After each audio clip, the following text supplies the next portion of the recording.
After our thumbnail sketches, we're going to create our plans to scale. This is where we're planning out how big our rocket's going to be. So first thing we'll do in the upper right hand corner here is we'll draw a little rectangle that's representing that one block on this grid is equal to 1 inch in the real world. So we're actually drawing this scaled down from the full size. What we need to see on here is what our rocket's going to look like, how many fins, and how many bottles we're going to need to complete this project. So when you start this, it's probably pretty important you start as far down here to the bottom of the page as possible so that we can fit our rocket in the full length of this. Notice that I'm holding the paper vertical here instead of holding it horizontal, okay? So I'm going to start by coming over. Our bottles are about 4 inches wide. They're a little bit more than that. So if I came over only 2 and I started it, I'd have no room for my fins, all right? And my fins are going to be about 2.5, 3 inches wide. So I need to come over 3 blocks and an additional 2 blocks, and I can start my rocket, right? So we have plenty of room this way. It's this way that we're concerned with. So give yourself enough room to work with. I'm going to bump myself even a little bit further over.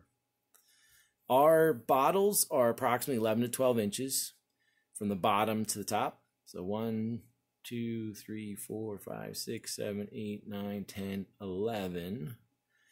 And again, they're 4 inches wide. So I'm going to shift it over just a little bit here so we can come down 1, 2 this way. And then I'm going to go over from here, 1, 2. Come together, and then my nozzle is actually going to split one of those lines just like that. Okay, so that's what we call our pressure chamber. Notice that this cannot be punctured. One whole bottle, we cannot cut this. Next thing we need to do is add what we call our fairings on. The biggest you can make a single fairing is 6 inches. So if I go up 1, 2, 3, 4, 5, 6, what we'll do for that is we're literally going to cut off the top and bottom of a bottle. This fairing is going to be where our egg is located, the egg housing, whatever shape that ends up being for you, and any padding that we might have inside there to help cushion the impact for the egg. Typically, we need at least 1.5 of these. If you have enough bottles, if you bring the 5, which you will, it's better if you can have at least 2. So another 6 inches up, 1, 2, 3, 4, 5, 6. I've got a second fairing.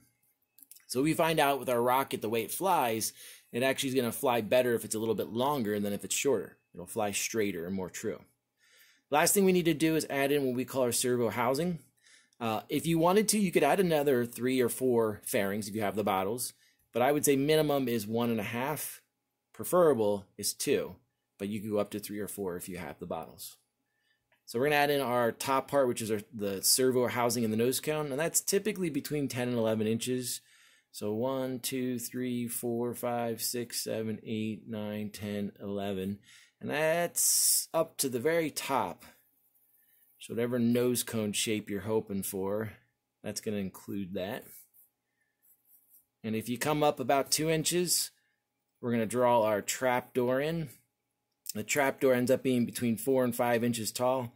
So I'm going to go with 5 inches on mine.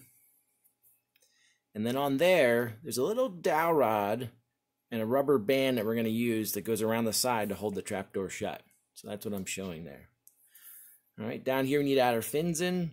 My fins are going to be 4 inches tall, and they're going to be out about 2.5. So notice that I'm splitting that block in half.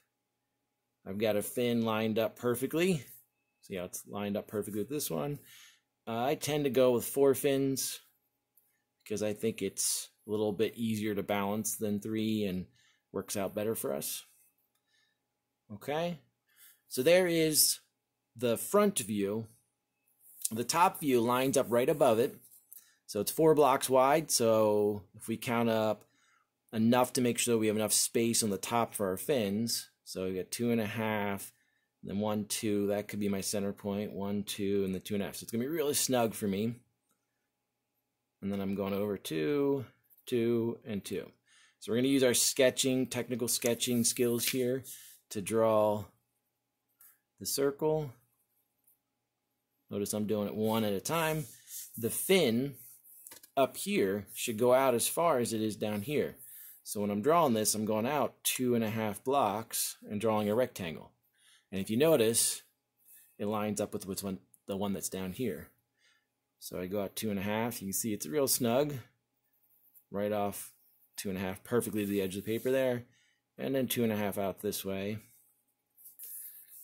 So that lets me know down here, I'm not sure sometimes, do I have 3 or 4 fins? But if I look up top here, now I know exactly I've got 4 fins. My right side view should mimic the height exactly. So I can start to draw from the top down this time.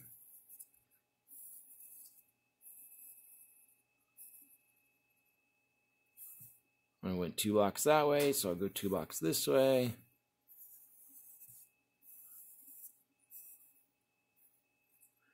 Got my nozzle. I'm going to line up where my pressure chamber is, my fairing, my other fairing.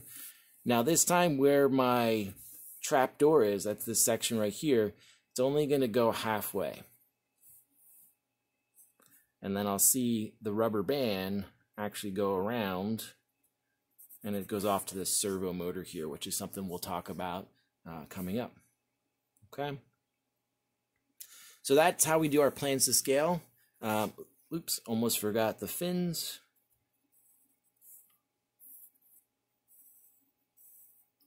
So really my right side view doesn't look much different than my front view. The big difference here is this trap door up there, that location.